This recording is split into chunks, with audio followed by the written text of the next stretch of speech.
Check.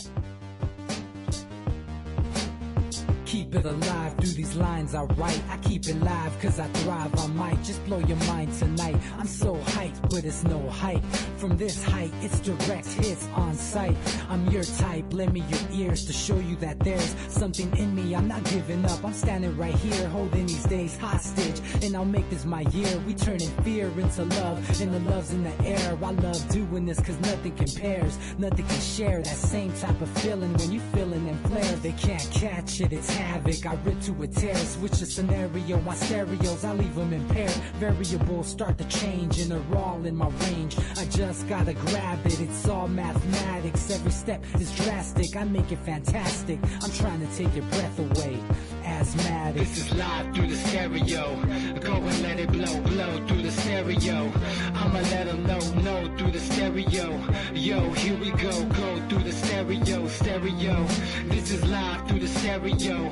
Go and let it blow, blow through the stereo. I'ma let them know through the stereo. Yo, here we go through the stereo, stereo. Yeah, just nod your head with it, so explicit and vivid. Every image is intricate, intimate. I put my all into it, no scrimmage and no rules. I'm a pro tool, hear my heartbeat, beat into the vocals. I'm so loco, lost my mind, oh no. It's ponderoso, dope, so no overdose, cause it's dope, yo. Man, this is house grown, mixed with some milestones. So I let the style flow down like the Dow Jones, bringing it with some foul tones, letting the crowd know we getting loud, so it's eardrum rudiments. Yeah, we bring it rude again. Move, little hooligan. Music for tuning in. Full time to the 10. I'm on my clock like I told you. Hey everybody, welcome back to the Anti-Media Radio, once again with your host, Nick Burnaby, here on UCY.TV. Make sure you guys check out our website, theantimedia.org, for all the latest and greatest anti-establishment breaking news, and we even cover some old stuff every now and then just to cover it, because it needs to be talked about. I'm also joined by my co-host here, DB Schwartz. How you doing tonight, man? I'm doing well. I'm just been brushing up on my military know-how and trying to see what the state of the affairs of the actual technology is. And man, some of this stuff is mind-boggling. Like, I don't even know what will come out if things actually get really bad, because what I'm reading about is some crazy stuff. Yeah, man. I mean, there's just so many things going on right now in the world and in this country even. And, I guess it's up to us to try to figure out, what's going on, what can we do about it, where can we help, what can we do, that kind of thing. Right. Because I read even stuff about how immediately after World War II, our boundaries are being drawn, and a lot of people always ask why after the 50s was there this stop in underground shelter building? Because on the West Coast, like, Nick, have you ever seen a building where you can go underground? Like, to get away from a nuke attempt? The answer is no, because what happened was as far back as the 50s, the Russians had missile technology so advanced that it would literally hit without us being able to get anybody down, and you can imagine what they have now. And what we have, of course, is drones and miniaturization and robotics and whatever we have biologically cooking and ray guns and X-rays. We're so far ahead. I found out we even have rail guns that shoot EMP rounds, meaning that if they miss, or even if they hit and kill somebody, they're going to create a little pulse the whole way along and knock out all kinds of electronic goodies. Oh, that sounds like so much fun. Yep. So, I mean, the things we're dealing with now they're so far beyond what people probably can even imagine. Yeah, and we get a little bit of a taste of it here and there, a little leak here and there, but the stuff that we see come out in the news or come out on YouTube or on TV or whatever, it's always years and years and years behind what is actually going on. And now the government is officially acknowledging Area 51 and all this stuff. Well, yeah, that's probably because they don't even use it anymore. Well, we're actually going to start using our UFOs soon, I think. And we're maybe even going to use our helicarriers or whatever the hell they've been trying to invent in Captain America style. I mean, if we have to pull the big guns out fighting the only two threats we have, then it's going to happen regardless, I anticipate some futuristic stuff that's going to boggle the mind, possibly being put into play. And man, you don't know false flag. If you're as a government start a war against the two other superpowers in the world and bust out stuff that's sci-fi, is anybody gonna complain anymore about anything? I don't think so. Yeah, man, and here's one thing that we haven't really touched on very much. And we had an article on it on the anti-media like 2 weeks ago before the mainstream started jumping all over this thing about this Boko Haram thing. These girls that got kidnapped over in Nigeria, about 300 young girls, by this supposedly radical Islam guy. Now, here's the thing, and I just saw a picture with Michelle Obama that she drew the hashtag out on her thing, took a picture of it, put it on Instagram or whatever, Here's the thing about this Nigerian situation. I'm not sure if you're familiar with it. We gotta speak out against this thing and try to get something done, but by no means does that mean that we're trying to get troops being sent into Nigeria to go fight these terrorists. It's too late. It's too late for that already because our special forces are already there. Well, yeah, they're already in there training these guys, and who knows what else they're doing. But it's the next. It's AFRICOM, man. You're gonna have a couple fights here. You're gonna have Somalia. You're gonna have Nigeria. They're gonna root out any what they consider Islamic fundamentalist groups continent wide. They're just sweeping. They're gonna sweep down it like wildfire. Now they're making such a big hassle for the puppet government in Nigeria, which, let's not mince words, they are bought and paid for by big oil because the entire country's exports are oil. So, yeah, man, it's going to become an insurrection, a civil war type thing. More things to fuel the military industrial complex, just like this burgeoning Cold War we're about to get into. Yeah, and let's not think that this Nigerian thing may not be connected, because we all know China is trying to make their moves into Africa as well, and the Europeans have been carving up Africa for centuries, and now China wants in on the action. So, and I wouldn't doubt if Russia was, also playing a role here. I mean, I don't know who's backing these rebels, where they get their money from. I mean, they claim that they just steal from people and all this stuff. Of course, we're not going to get the full story. Now this thing's starting to go widespread on CNN, so now we're going to get a bunch of fluff, a bunch of half-truths. And then, we're going to see the media either use this as a distraction away from what's really going on with this whole thing with Ukraine and this whole Cold War hype, or we're looking at another excuse for these guys to go in and go full-blown and start up another war in another country. I mean, either way we're looking at it, we need to support these people as individuals, try to push or send your money over there to some organizations that are actually fighting to figure out what the hell's going on. Because it sounds like the government isn't really doing much over there in Nigeria. And so they're basically saying, well, then send the U.S. troops in. That's what I saw a lot of people talking about. No, we don't want to send U.S. troops in. Like you said, we already got some special forces over there. But it's a tragic situation, man. And sooner or later, we gotta, these countries are going to have to take on these problems on their own without having the U.S. come in and just start dropping bombs on people, because that never fixes anything. Right. I mean, what's the solution for this? It's going to be like Tears of the Sun, where we're going to have to just overwhelm them with special forces and gut their leadership out. You can't take on an army without bringing in an army. And we just frankly do not have an army unless you talk about a drone army to throw at them. And maybe that will be what's next, is that Nigeria is going to agree to let us build all kinds of drone bases in there. And then we have Western Africa locked up, and we have that sphere, whereas we have Libya, or we had Libya for a minute there until the Benghazi thing. And then, man, it's AFRICOM. It's how do you make command and conquer type strategies and big bases and headquarters so you can gut this very, very lucrative natural resource base. It hasn't been touched. That and Latin America are still up for grabs, more or less.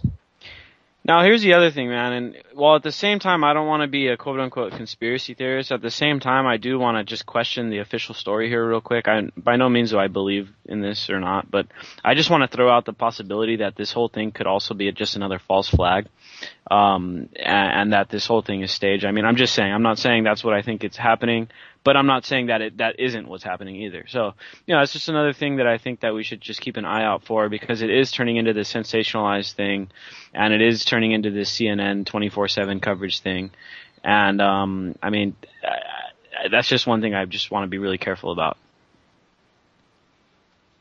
Now, we got this first story I want to get into here, and it's kind of a good story, actually. And I think it also plays into, the widespread consciousness shift that we're seeing. We're seeing polls where the majority of people want us to pull back from the Middle East. We're seeing massive amounts of people saying screw the government nowadays. We're seeing tomorrow I'm going to a rally that's against Obama that is going to be with progressive activists and Tea Party activists at the same rally against Obama. So I mean the barriers are slowly becoming broken down, which is good. Now here's some good news. We got 9 more states. We already got 21 states where we have legalized marijuana. Now, in 2014, 9 more states are looking like it's most likely going to become legalized. And let me just quickly go over these 9 states. If anybody wants to call in and talk about it, if you're in any of these states and talk about the grassroots efforts going on there, if you're part of it or whatever, feel free to chime in. Let me give you our phone number real quick. It's 718-717-8296. Feel free to chime in if you're in any of these states, or if you're not in one of these states and you want to move to one of these states.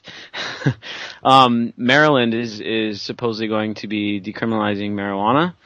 Florida, which I know that's a tough fought battle. I know my buddy is an activist down there in Florida, and they're out, collecting a bunch of signatures and stuff and getting this thing pushed. Kentucky, which is kind of surprising, kind of not, because they are very conservative, but at the same time they're kind of libertarian leaning. And that's where Rand Paul is from. So you obviously got a little bit of people there that are like, I'm Christian, I don't believe in abortion and stuff, but who cares about weed, they're very libertarian. They're socially conservative, which just more or less is because most of them are pretty religious Christians, so it's not like this big wow that Kentucky would have it. In fact, I believe that Rand Paul tried to get hemp cultivation legalized. They understand the cash crop. They understand that Kentucky bluegrass could become Kentucky green hemp, as in green, and everybody that grows it, they know that already. I think a guy said that there's like 4 or 5 states that could grow it so prodigiously, Tennessee and Virginia and other places, especially where tobacco grows, that we could convert it all into a fuel and be off of our petroleum imports. Oh man, and think of all the other products too, man. Hemp milk. I was talking to somebody, Levon, actually, our friend that hosts the Friday night show, same time as this show. She said that she gives her baby hemp milk, and the baby loves it. And it's great for them. It's just, and it doesn't got all the pesticides, because when you grow marijuana and hemp, you don't really need pesticides, because it's got mostly when it's grown outdoors, it's resistant to most pests naturally. So, it's a much healthier option than giving your baby formula or traditional milk, which is, unless it's organic raw milk, then it's going to be completely pumped with hormones, antibiotics, and a unnaturally high level of lactose, which would probably cause stomach issues for your baby or for your kid. It doesn't have to be raw, because then that means unpasteurized. It's really up to you, because it'll kill a lot of the cultures and proteins. So is raw better? Of course, but you have to make sure that you're getting it from a pretty sanitary source, and definitely not from a guy who has like tons and tons of cows where he can't keep stalls completely immaculate. I mean, I would probably stay away from raw unless you know the farm you're getting it from. But you got to get organic is the way to go. You can even taste the difference. It's creamy instead of milky, and there's a total difference. And if people try it, they'll be sold on it. I haven't gone back. Yeah, people, that's the thing. People that don't have any lactose issues, they can drink this organic pasteurized milk. People that have a lot of lactose problems, those people are actually able to drink milk as long as it's raw, because the pasteurization process is what releases a lot of this lactose. Yep. But that doesn't really matter if you're not lactose intolerant, so it's not exactly right. It's just hard to find raw, especially with them raiding every friggin' raw deli there is and going around and trying to shut down farms. It's really, really apparent what's going on now with the murder of the family farm in this country. Like, I mean, I don't know what it's going to take for people to get that. I guess at some point when we have a food crisis, people will realize that now all the corporations own the food, and because the economy is destroyed, they're not going to give out their food for free. They'll just let you starve. Michigan, the whole state just passed a new ordinance that basically removed the protections from anybody that was growing livestock in like these urban or like suburban areas. Right. So basically, you know how there started to be all these farms popping up in Detroit. Well, guess what? The government decided. I guess their economy's not bad enough as it is. They decided that they weren't going to give the protections, and then anyone that if they get a complaint about anybody that has chickens, then guess what? Those chickens are done. You're gonna take them out. No. Well, genetically engineered chickens that don't cluck then. That would be one good thing that freaking Monsanto could do for once. I mean, then we're not going to get, a problem with all these ninnies that think that this is going to be a system that provides perpetually for them, despite the fact that it's crumbling all around their blind asses. Yep. Fourth state that's legalizing marijuana is Minnesota, which is another kind of surprising one. Then we got Ohio, Pennsylvania. Canadian border states, dude. Yep. New York, West Virginia. That's a really surprising one as well. And then you got Wisconsin, which I'm surprised it wasn't already legal in Wisconsin. Well, it is legal in Madison. Let's move to Madison. No, I'm just kidding. No, too cold for like 4 months. It's awful. So, here's the thing, man, and we've talked about this before, about how this next generation coming up is going to be a bunch of weed smoking, internet indulging kids, that are going to be this next generation of leaders and thinkers and entrepreneurs that are going to be raised on not the mainstream and not on this BS propaganda on this marijuana, because everyone knows marijuana makes you think a little differently. And I think that was the main reason why the government was so afraid of marijuana for so long, is because they were worried that everyone that smokes it's going to be against them.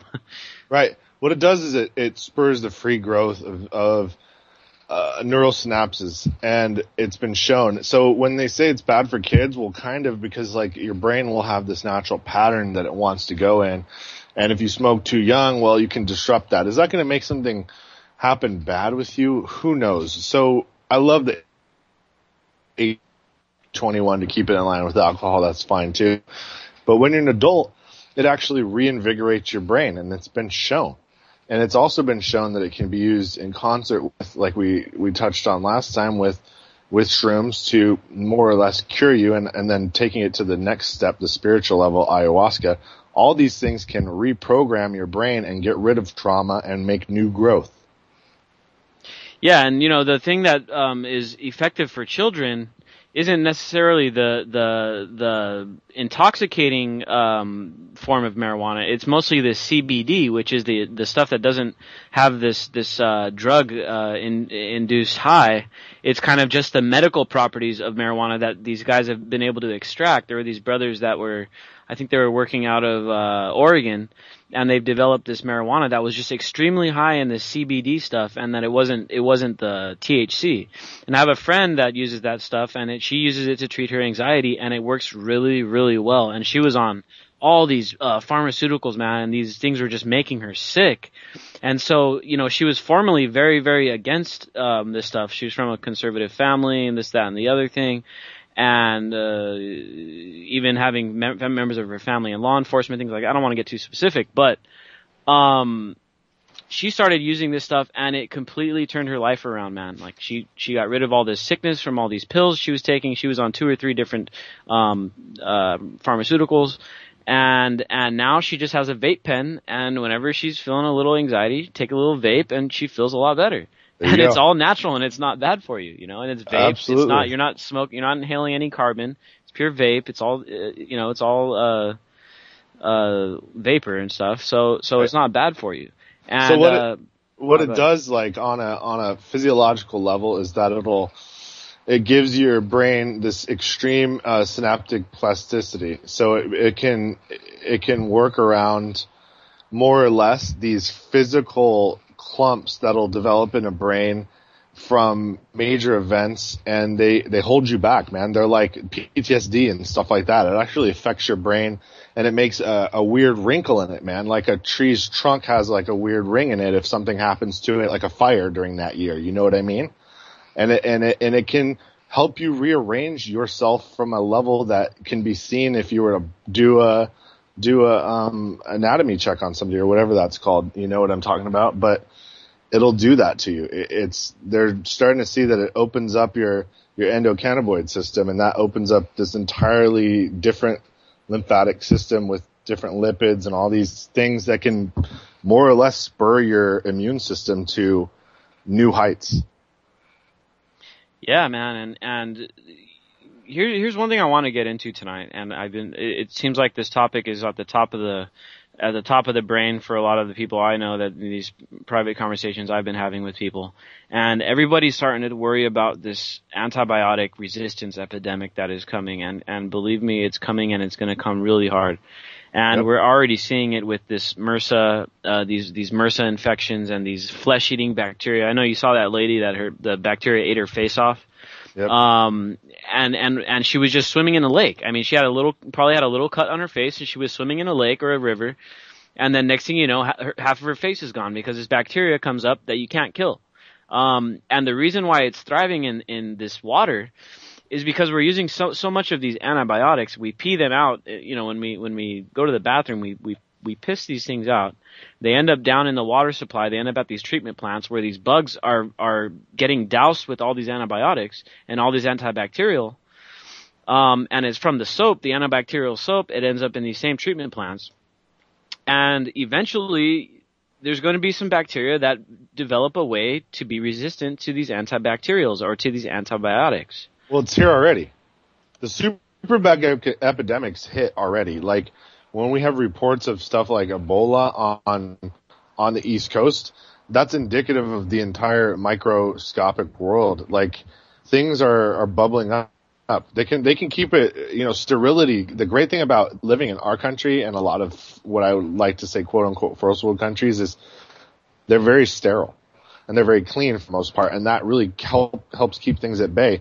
But if there's a breakout, there's a breakout. And if it's something that's mutated to the point where nothing really works on it, well, then it's just going to claim whoever doesn't have natural resistance, just like the old days.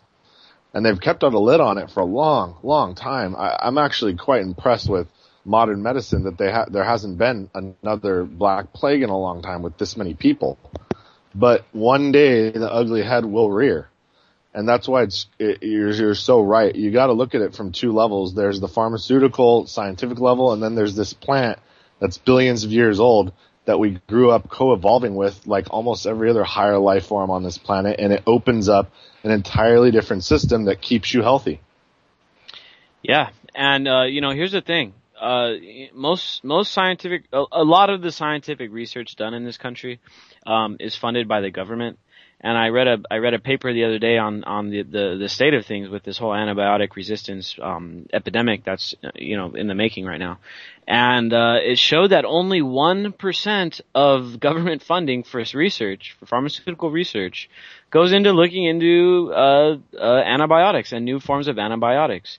And apparently there hasn't been a new antibiotic invented in at least 30 years, which is completely insane. We've been relying on these same antibiotics for 30 years. We haven't made much progress on them at all.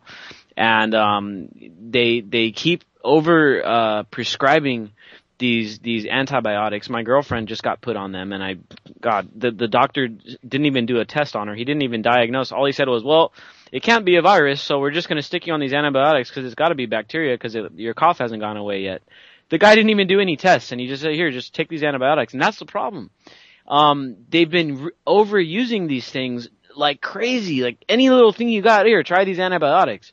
Now, not only is that a problem because it's breeding these superbugs, it goes in there and it destroys all the beneficial bacteria that are that's in your body. So a lot of people, I know a lot of people can probably attest to this. When you're on these antibiotics, a lot of times you end up getting diarrhea because the bugs that are in your stomach, the beneficial ones that help you extract the liquid from your food, they get torn down by these antibiotics, and then they don't do their job, and then guess what? Your food doesn't get digested correctly. So, right. I mean, that's just on the surface. Think about there's bacteria that help your brain function, there's bacteria that help your nerves function. I mean, the use of antibiotics, they just, either they don't know or they're just hiding the damage that it's really doing to us.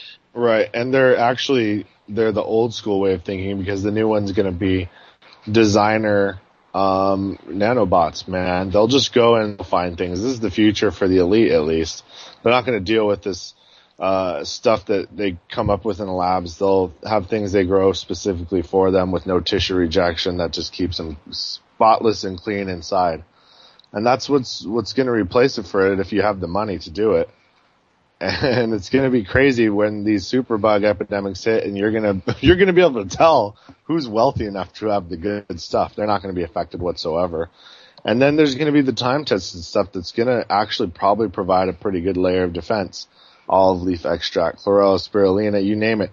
Just go to a local trusted nutritionist and find out what would give you a shield. There's all kinds of things, radiation and viruses and all kinds of just bugs all over the place. And if you have this natural shield going built up in your system, you really don't get sick too much. Yeah, man. And you know, here's another thing that a lot of people don't really talk about. And I know there's a huge debate going on right now with vaccines. I kind of land in the middle with this thing. I don't think all vaccines are bad. I do think parents should everyone should have the right to choose whether they're going to take a vaccine or not. But here's the thing. Besides these antibiotics and stuff, these vaccines are also going to cause increased level of mutation within these viruses that we're getting vaccinated against, just like we're seeing now with this polio having a resurge. Because what happens is when these viruses, man, they realize that they're being threatened, and that they're like, damn, we only have a few living hosts left. So now we got to start mutating. I mean, of course, they don't have conscious thought. They just do that naturally. That's part of their nature. And these bugs, these viruses, they reproduce so often. Now, one virus can reproduce 1 million times in a day, and one bacteria can reproduce 1 million times in a few hours. So over these multi-generational, millions of generations in a day, you're going to end up with mutations, and sooner or later you're going to end up where you're going to have a bad mutation. And that's kind of how they overblew this whole swine flu thing. The swine flu was real. They overblew it, yeah, but it's the same principle. It's a flu, it evolved, and then it became deadly when it was able to transfer over to humans. It was interesting when, I hate to put her name out there, but Jenny McCarthy brought light to the fact that a lot of kooks are anti-vaccine, and that is being a kook to be anti-vaccine, because you have to understand why you are. Not that you're against it as a principle, because in principle, it's great. As a result, it got rid of things like polio. That's great. But the problem is this. The problems happened in the 90s and the late 80s with the advances in GMOs. And GMOs got into the vaccines. And now the vaccines are completely littered with GMOs. GMO sourcing of all these different things and the chemical cocktail inside them. And what do you think that would do? Imagine what a food allergy does to somebody. And then you put that inside of them with GMOs. Just think about it. It's in your body now. It's a part of you. You can't get it out. It just basically changes you. And this is why these kids are getting these massive adverse diseases that follow them for life. Okay, in Europe and even in Canada, where they have stringent requirements on purity standards, these things are not happening at this rate. This is an epidemic in countries where the GMOs have infiltrated their own vaccine supplies, and that's the proof is in the research. Yeah, man. I mean, it's this toxic environment that we're building. We're setting ourselves up for a huge epidemic of these viruses that we've never seen before. I mean, the Black Plague was one thing. These big plague things were big. But what do you it's spurring mutation though, using GMO sources for vaccines that had been working, right? I mean, people say now that there's things coming back, like the measles and stuff's coming back because of the anti-vaccine movement. But how do they know that by using GMO vaccines, they hadn't mutated strains that were on the verge of extinction already? And now these are affecting everyone. See, they don't know. They can't tell until they actually get the data, and they are never going to release the data. This is not a money maker for the pharmaceutical industry. Yeah, I mean, they only make about $1 each. So we understand now that it's social engineering. That's all it is. There's things inside of them that are doing things. Okay, that's the only reason they would make them. And what we saw with the Black Plague is one thing. Now, that was before modern medicine came into play. Now, what we have now, due to modern medicine, I don't want to bash it, but we have a bunch of, a gene pool that really doesn't have that much natural immunity. A lot of it is built upon vaccines and all these things. So when these diseases come back, they're going to really come back with the rage, and we're talking about wiping out half the population, things like that.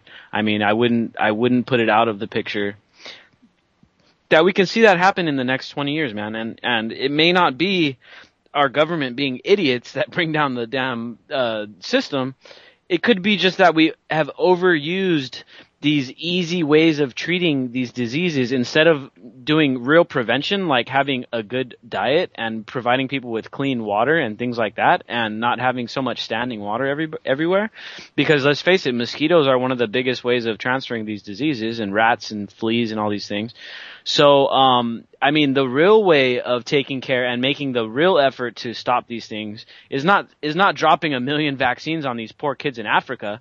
We should be dropping 100 million gallons of water and getting them set up with sustainable ways to provide themselves with clean water and sanitation. I mean, that would go Exactly. a lot farther than You need to jamming drop needles in outhouses. these.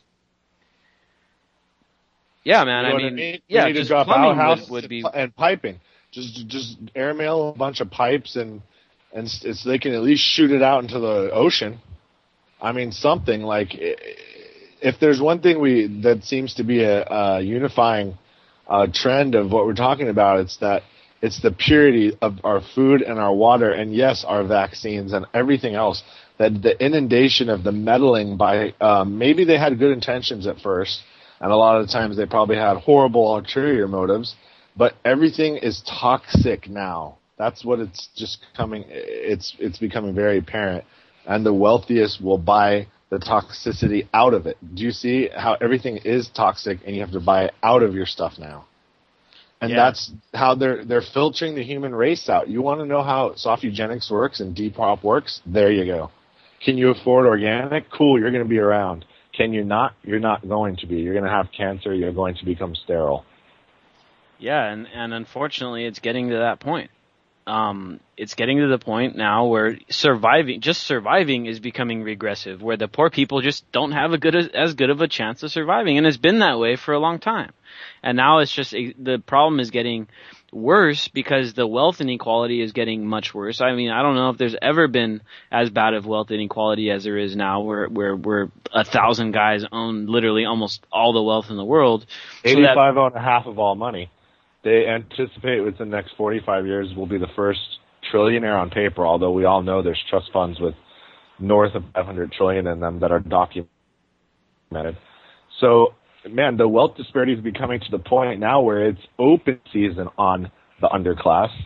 Anybody who's an underclass that can't afford to live the good life and is not contributing cog to the system will be weeded out using soft programs, man. They don't need to do anything crazy like start a revolution and get violence going. Although if that happens, they're ready. They'll just slowly but surely, in another generation, you're going to have cancer-ridden, sterile people everywhere. Yeah, and if you think back and look at what happened when the Europeans first got to America and what they did to what ended up happening to the Native Americans, we know that the Native Americans were killed by a lot more of them were killed by diseases that they had no immunity to than were killed by bullets. And I think, we're going to see something kind of similar where the very, very rich are going to be able to afford to survive through these things, whether it be through these special vaccinations, or like you said, maybe in the future they have these nanobots that can swim through your blood and just go up and destroy these viruses. And I mean, we're going to run into this problem where all the poor people are going to get screwed once again. And what better way of destroying a population? Why would you want to go and have to deal with jailing everybody and controlling everybody and spying on everybody when you can just let essentially nature just take its toll? And right. It's the chances that it's going to happen are pretty great. But you have to almost plead to the better angels of man, even those at the top who are for the most part, soulless, but still may have some shred of humanity left. What would this do to us as a species? Do you want to become an elite class stuck here forever inside your own prison?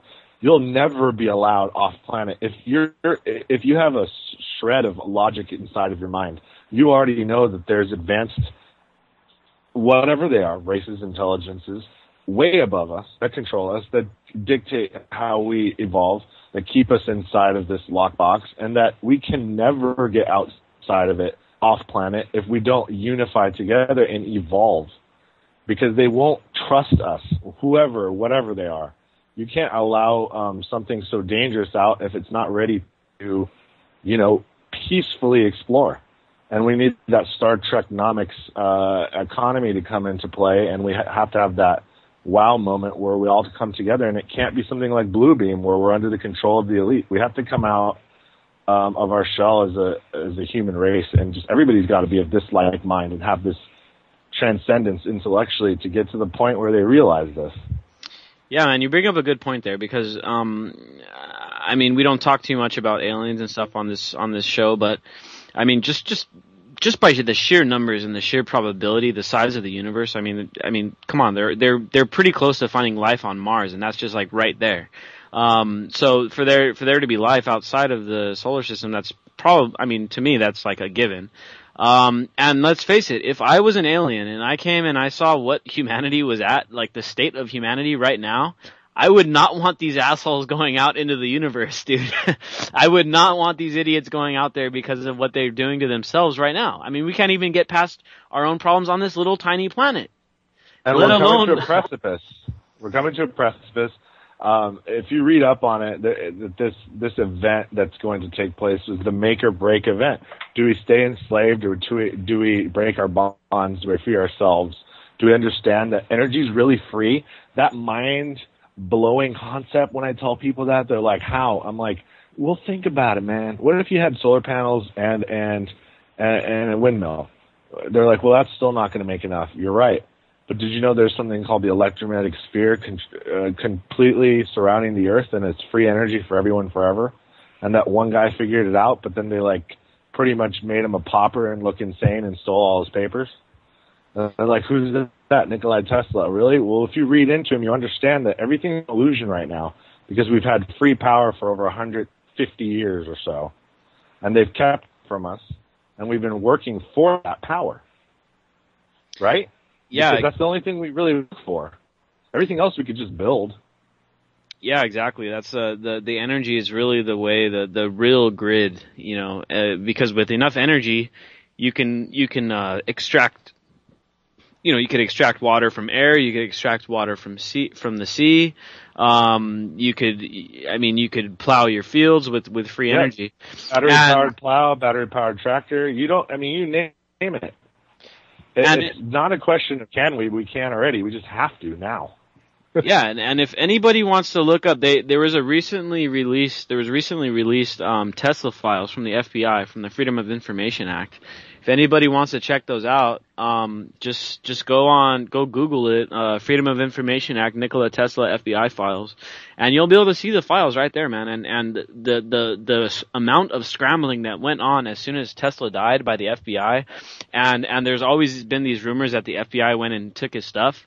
And sure enough, man, these papers show you exactly the thought process that was going on. These guys were literally in an all-out scramble to go get his information, his inventions, and all of his technology. And those papers were recently released to the UN in response to other governments complaining about how they were withholding technology and that there was going to be an energy crisis and an ecological breakdown. And they released the papers to the UN, but the UN is the elite class worldwide. They're just the lackeys of the elites here and in, NATO, so to speak. So is it going to filter down to the regular Joes? Absolutely not. What they're going to do is they're going to have this unlimited power base, and then they're going to carbon tax the living bejesus out of everybody else at the bottom rungs and make it so hard and impossible to afford anything that you're going to spend all your money just getting your power. Yeah, man, which is why I'm thankful for this open source stuff. I just saw a Tesla, what was it called? A Tesla quantum generator, open source. The blueprints are out there. You guys can Google that too. The blueprints are there. I mean, of course, you got to have some, you got to be an electrical engineer to understand the schematics on this stuff.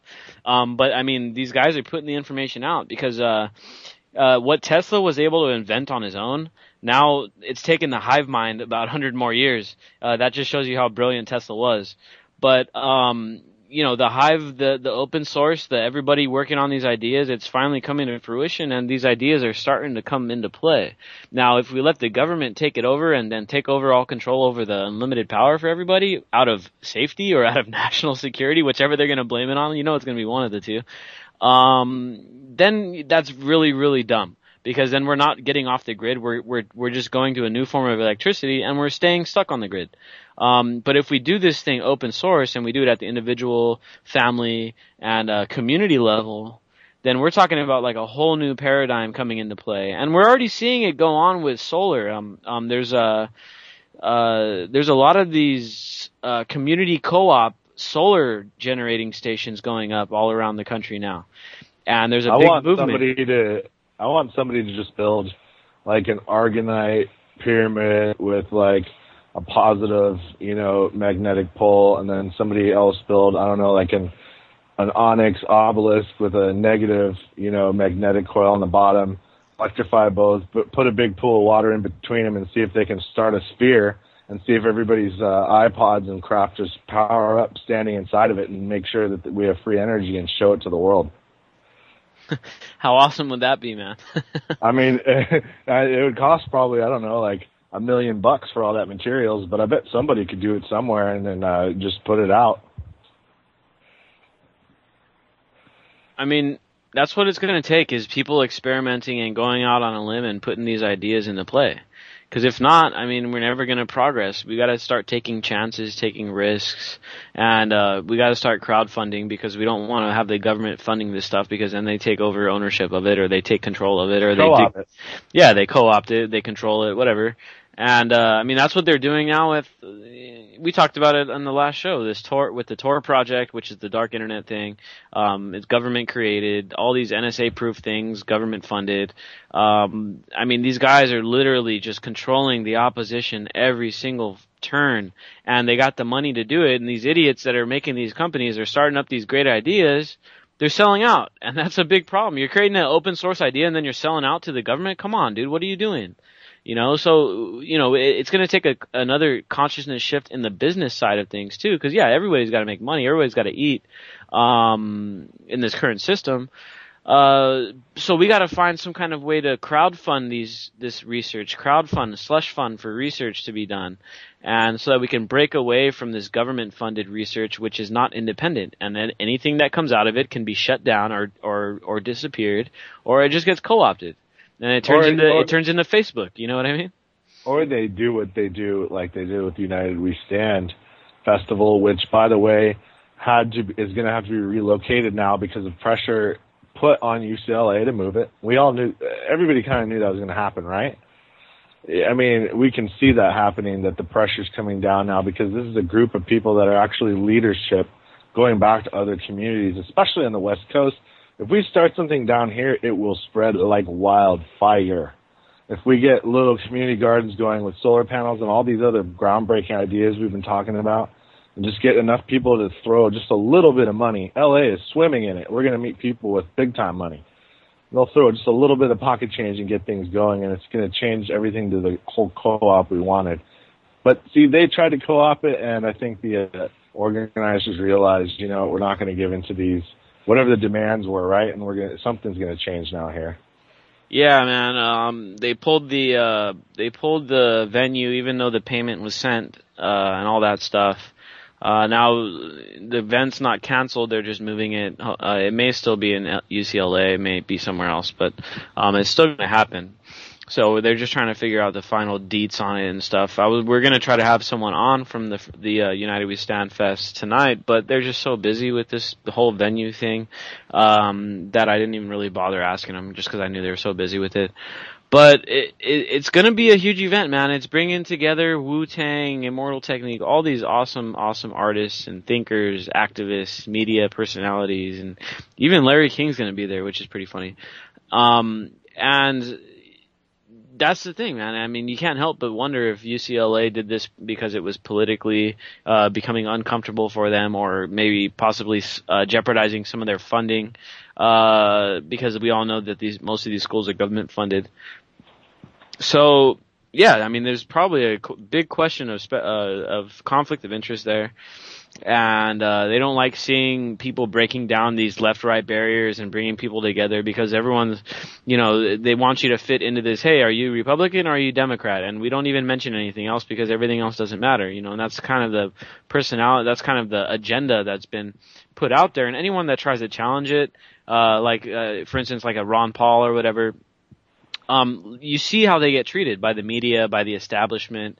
They try to silence you, they fight you, try to silence you, and then, eventually, like the saying goes, eventually you win, because you can't put these ideas down. You can't just remove the venue and then expect the idea to go away. Right. I mean, the thing is happening regardless. The ideas are there. It's not that it's not the venue that makes it, it's the ideas and the people. Well, I mean, I can already tell you right now that just from some really cursory research, I can already connect the dots kind of, or UCLA might have got pressured by a big, a guy who donates a lot, and then he's connected with our current president. So it's not too hard to see where that might have rubbed someone the wrong way, especially something getting so big and pulling so many, let's face it, they're on the right side for the most part, a lot of these people, even if they are libertarian. And I always consider libertarian so far to the right, they're back on the left.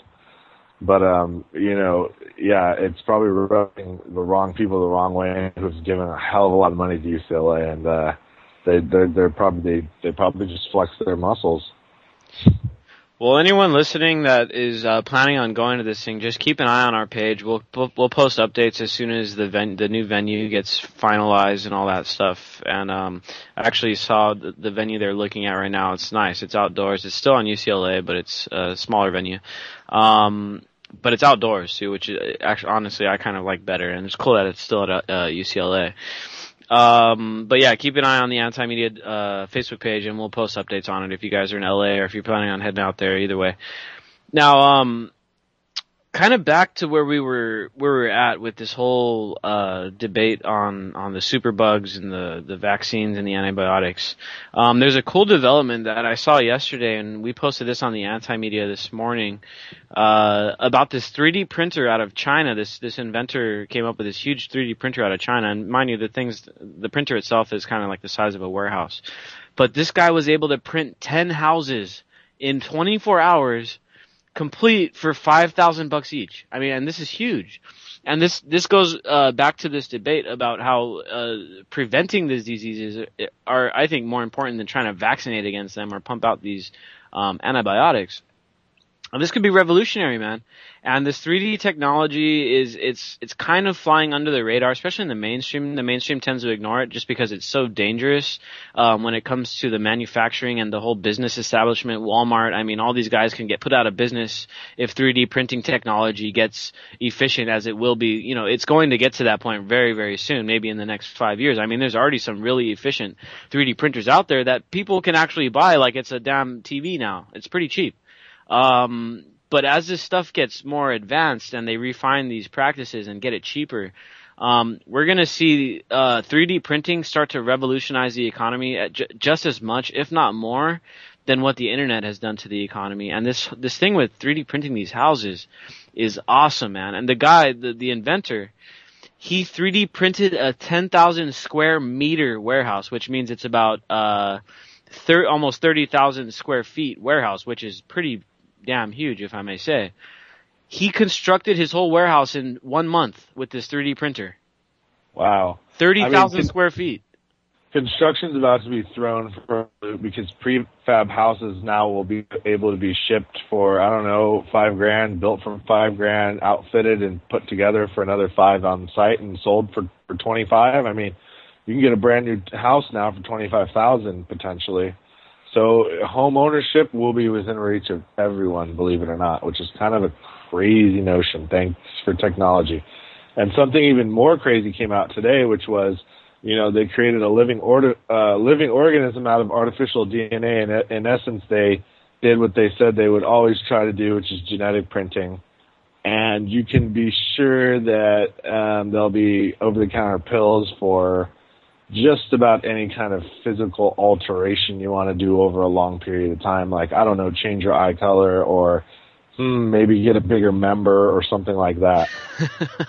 These will be pills you now swallow. Sure, there'll be a lot at first, but some things can't wait. Yeah, it's almost like this hormone therapy they're already doing for people. Yep. Now it's amino acid therapy.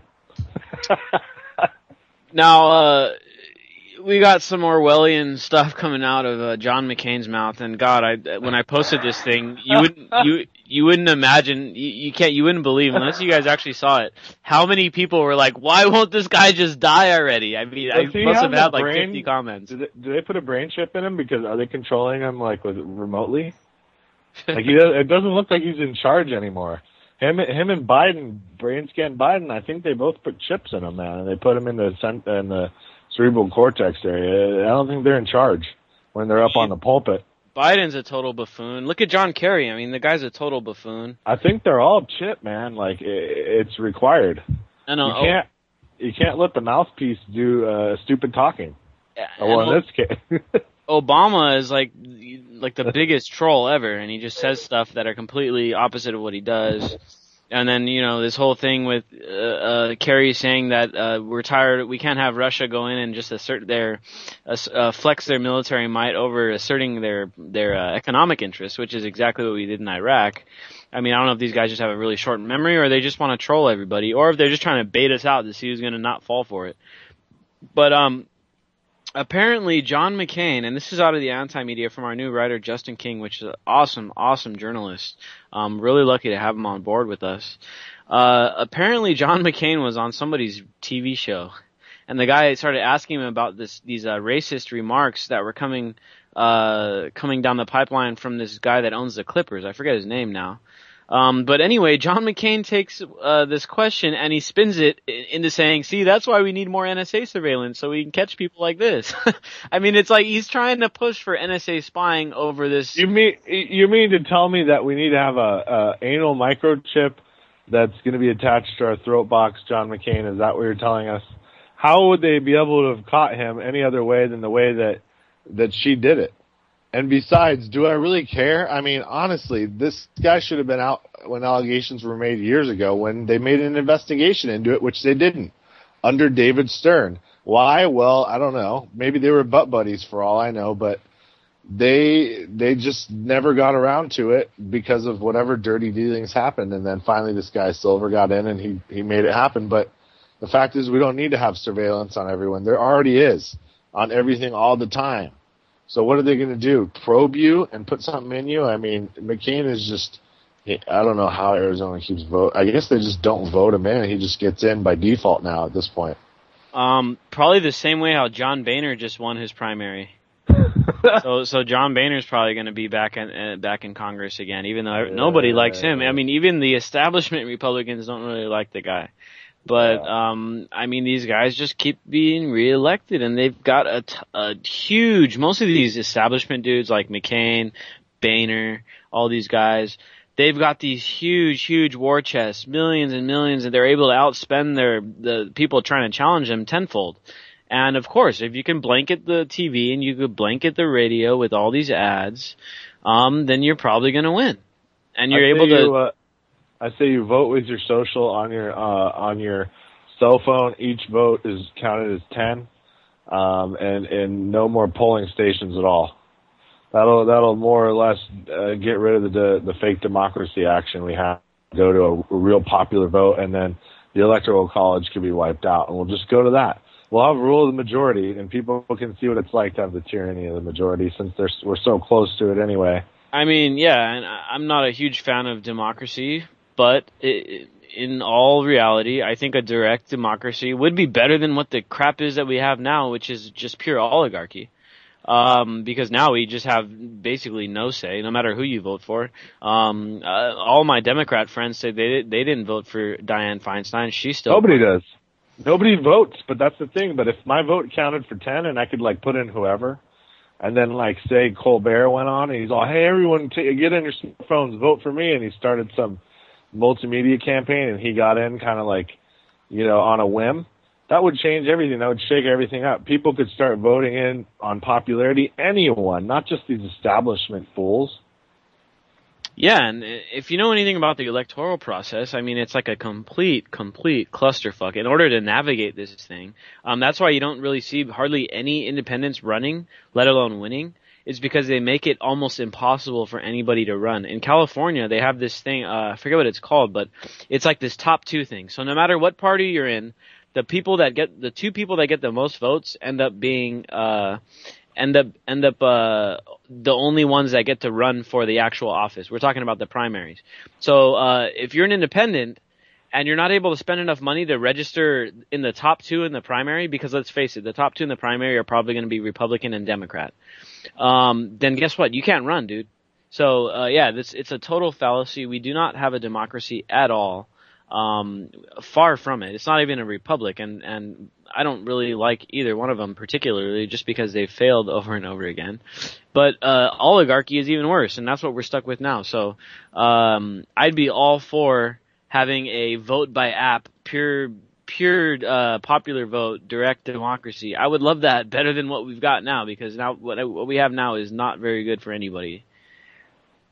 No, it's not, and it's leading to insane things going on. Like, remember what we talked about the last show about how there was this push to split our state into 6 mini states, and I had thought it might maybe been a bill that some overreaching congressman had passed, and come to find it's a private venture capitalist, Tim Draper, spending millions and millions and millions of dollars to pay people to go out and I actually talked to a guy on the street, and he said, I don't even want this to be split into 6 states. I just get paid $1 a signature.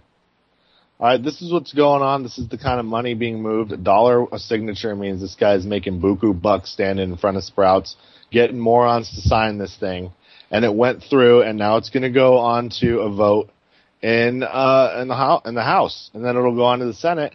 Will it pass? Well, if enough money is being thrown at people on the street, how many millions do you think are going to be thrown at these kooks? So yeah, this will go to a vote at some point, and they want to split it into all these crazy states. And I mean, what's that going to do? I have no idea, but it can't be good. Well, if it's a venture capitalist pushing the idea, then it's probably not good. Yeah, it's probably not good. It's not good. I mean, you're going to see probably astronomical taxes on the coastal communities, so to speak. Like, I don't want to see a bunch of smaller states. I want to see the federal government gone, and I want to see the communities being autonomous. I don't want to be run by the state even. But, I mean, I'd rather be run by the state than the Fed, but either way, it's still statism when it comes down to it, I got this other story at the Anti-Media as well, and this one's pretty, I mean, it's ironic, but North Korea is always coming out with this insane propaganda about the U.S., and they've got their own internal propaganda, and of course we've got our own propaganda. In fact, the Voice of America is officially set to become a propaganda machine for the U.S. We talked about that on Monday. You guys can check out the archives if you ever want to go back to our old shows too. We talked about how the U.S. government is establishing a propaganda machine. The 2013, I believe, it was either 2012, 2013 NDAA basically removed the ban on government propaganda. So, you got NPR, C-SPAN, all these guys, Voice of America, all these government-funded, outlets that are now going to start pushing even harder in the neoconservative direction, neoliberal, neoconservative foreign policy, neoliberal domestic policy, where it's just complete welfarism, welfare state, tax the hell out of everybody, and then filter it through a bureaucracy. You know the deal. If you guys want to check that out, check out the last show in the archive. But apparently, North Korea put out this anti-U.S. propaganda. And the problem is with this propaganda they put out to make us look bad is that a lot of the numbers that they put out actually underestimated how bad we are and undercut how really effed up this country has become. For instance, they're putting out numbers on unemployment and all the people in poverty, and one of our journalists went and did an analysis of it, and it showed that they were actually underestimating how messed up this country is. That's one thing to think about, man. This propaganda that they're putting out about us overseas, these people that don't like us, a lot of this stuff is true because our country is in really bad shape. And it's up to us to individually create the change in our lives. Yo, here we go.